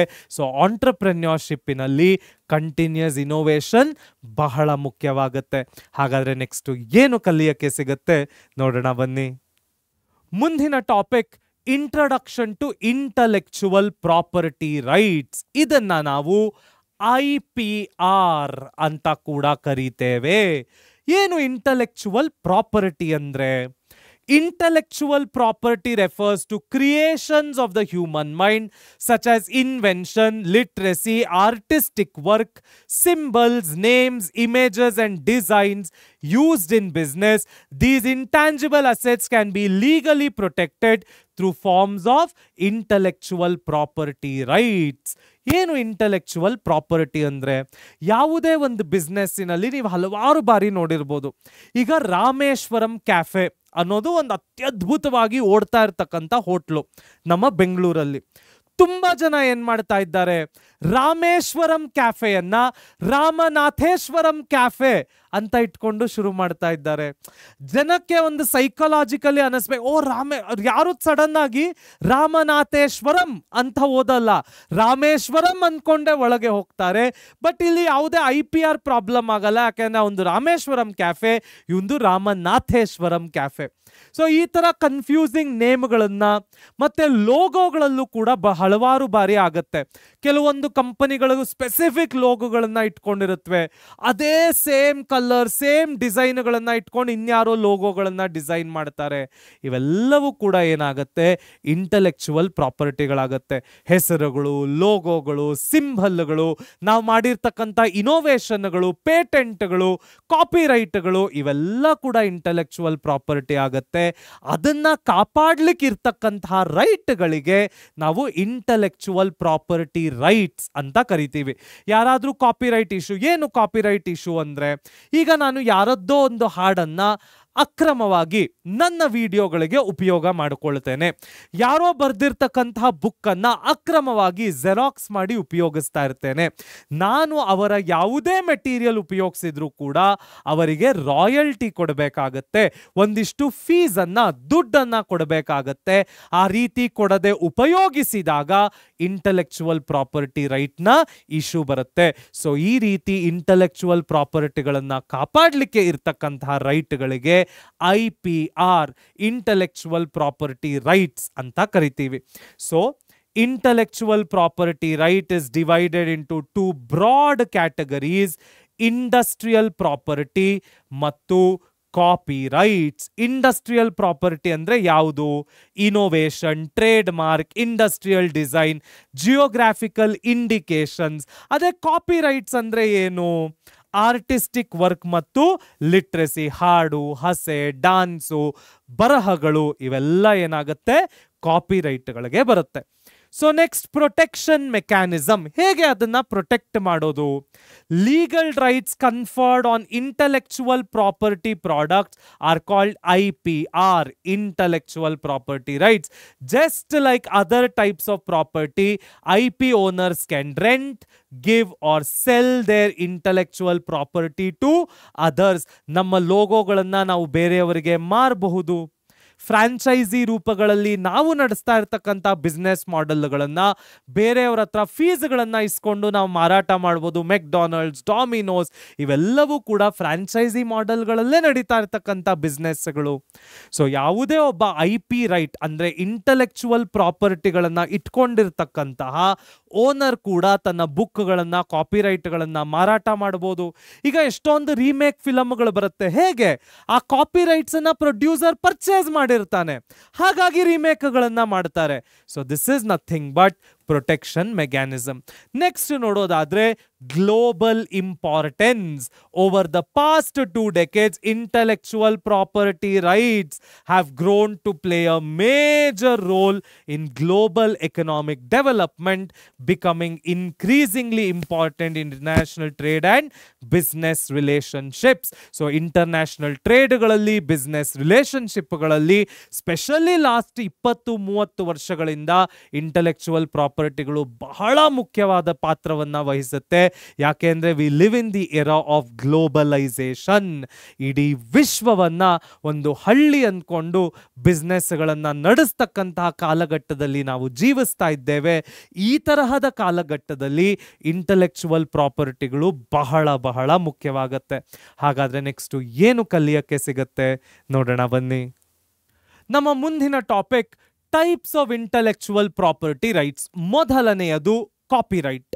ಏನು ಕಾಪಿರೈಟ್ ಅಂದ್ರೆ, ಯಾವುದೇ ಒಂದು ಸಿನಿಮಾದಾಗಿರ್ಬೋದು ಅಥವಾ ಯಾವುದೇ ಒಂದು ಸೀರಿಯಲ್ದಾಗಿರ್ಬೋದು, ಯಾವುದೇ ಒಂದು ವಿಡಿಯೋಗಳಾಗಿರ್ಬೋದು, ಅದು ಯೂಟ್ಯೂಬ್ನಲ್ಲಾಗಿರ್ಬೋದು, ಬೇರೆ ಯಾವುದೇ ಪ್ಲಾಟ್ಫಾರ್ಮ್ನಲ್ಲಾಗಿರ್ಬೋದು, ಯಾವುದೇ ಒಬ್ಬ ಆಥರ್ ಬರೆದಿರ್ತಕ್ಕಂಥ ಬುಕ್ ಆಗಿರ್ಬೋದು, ನಾವೆಲ್ ಆಗಿರ್ಬೋದು, ಫ್ರಿಕ್ಷನ್ ಆಗಿರ್ಬೋದು, ಇವೆಲ್ಲವಕ್ಕೂ ಸಿಗ್ತಕ್ಕಂತಹ ಟೂಲನ್ನು ನಾವು ಕಾಪಿ ರೈಟ್ ಅಂತ ಕರಿತೀವಿ. ಸೊ ಯಾವುದೇ ಒಂದು ಕಾಪಿ ರೈಟನ್ನು ನಾನು ಆ ಆಥರ್ ಹತ್ರ ಪರ್ಚೇಸ್ ಮಾಡಬೇಕಾಗತ್ತೆ, ಅಥವಾ ಪ್ರೊಡ್ಯೂಸರ್ ವಿಡಿಯೋ ಅಥವಾ ಹಾಡುಗಳನ್ನು ಯಾರು ಪ್ರೊಡ್ಯೂಸ್ ಮಾಡಿದ್ರು ಅವ್ರ ಹತ್ರ ಪರ್ಚೇಸ್ ಮಾಡಿಕೊಂಡು ನಾನು ಅದನ್ನು ಉಪಯೋಗಿಸಬಹುದು. ಅದಕ್ಕೆ ಕಾಪಿರೈಟ್ ಲೈಸೆನ್ಸ್ ಅನ್ನು ನಾವು ಖರೀದಿ ಮಾಡಬೇಕಾಗತ್ತೆ.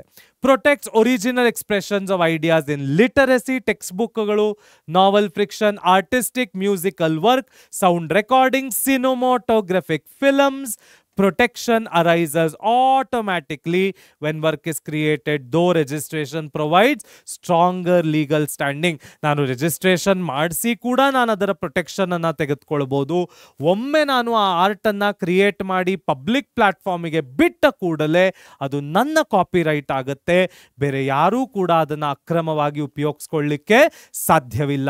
Next trade mark. ಏನು ಟ್ರೇಡ್ ಮಾರ್ಕ್ ಅಂದರೆ, ಸಿಂಬಲ್ಗಳು, ಬ್ರ್ಯಾಂಡ್ ಲೋಗೋಗಳು, ಬ್ರ್ಯಾಂಡ್ ಹೆಸರುಗಳು, ಟೆಕ್ನಿಕಲ್ ನೋ ಹೌ ಅಂದರೆ ಎಕ್ಸ್ಪರ್ಟೀಸ್ಗಳು, ಇವೆಲ್ಲ ಏನಾಗುತ್ತೆ?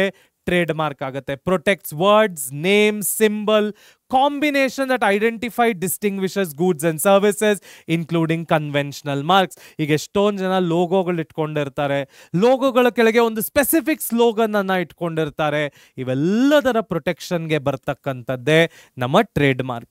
ನೆಕ್ಸ್ಟ್ ನೋಡೋದಾದ್ರೆ geographical indication. So it identifies products originating from specific geographical locations where quality or reputation is attributable to that range or origin. Examples include Darjeeling tea, Kashmir pashmina and Banarasi sarees. ಅದಷ್ಟೇ ಅಲ್ಲ, ನಮ್ಮ Mysuru silk ಆಗಿರ್ಬೋದು. ನಮ್ಮ Mysuru silk ಅನ್ನ ನಾವು ಯಾಕೆ ಬಿಡಬೇಕು?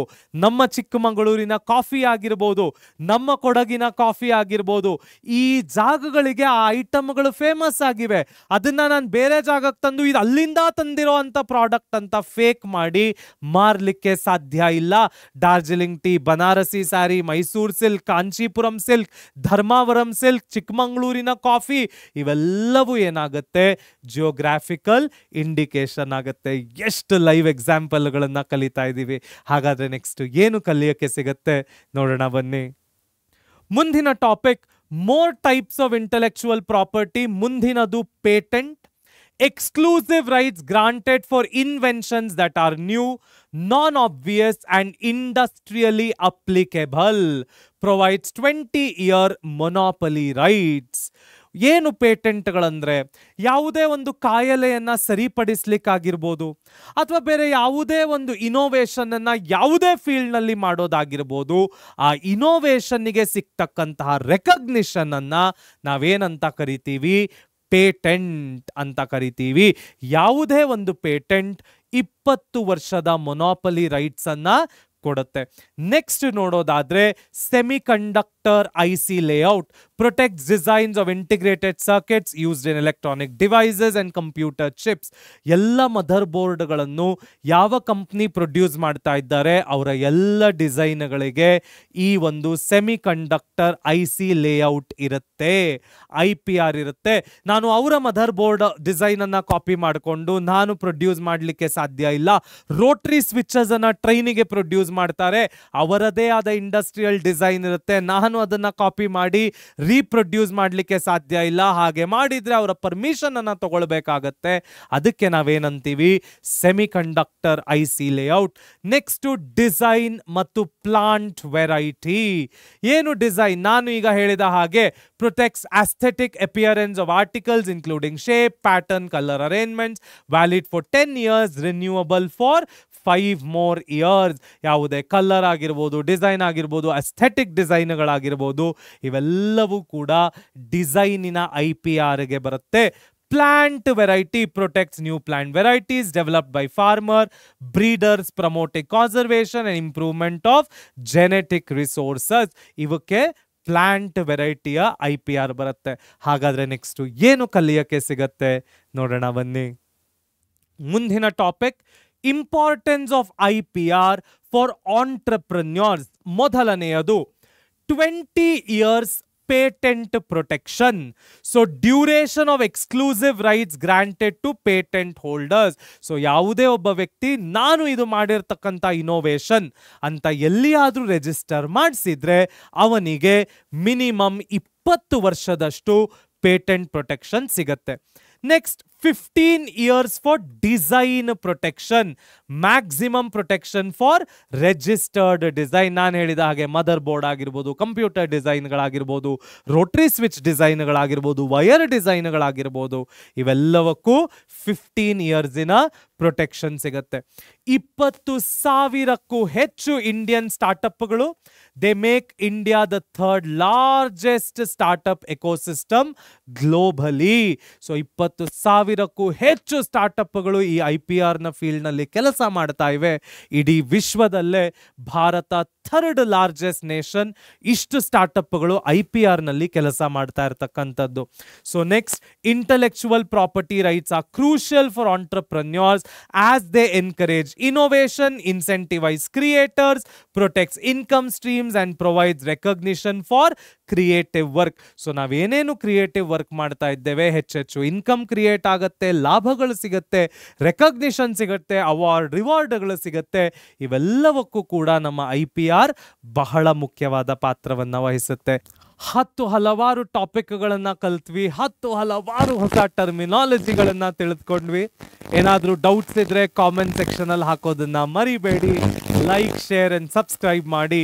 ಎಲ್ಲರೂ ಒಟ್ಟಿಗೆ ಕಲಿಯೋಣ, ನಲಿಯೋಣ, ಬೆಳೆಯೋಣ, ನವ ಕರ್ನಾಟಕದ ನಿರ್ಮಾಣ ಮಾಡೋಣ. ನಿಮ್ಮ ಸಾಧನೆ ನಮ್ಮ ಗೆಲುವು. ಧನ್ಯವಾದಗಳು.